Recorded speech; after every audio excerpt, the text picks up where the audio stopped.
భారత జాతి. నిన్న మొన్న వచ్చి ఎవరు పెట్టారండి పేరు నువ్వు హిందూ అని మన తిట్టడానికి.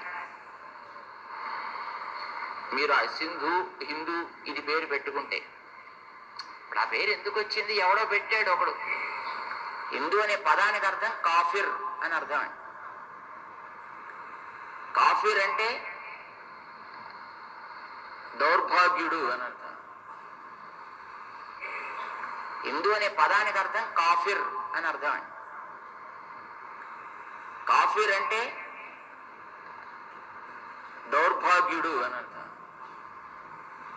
మీరంతా అదే జాతి వాళ్ళు కాబోలు.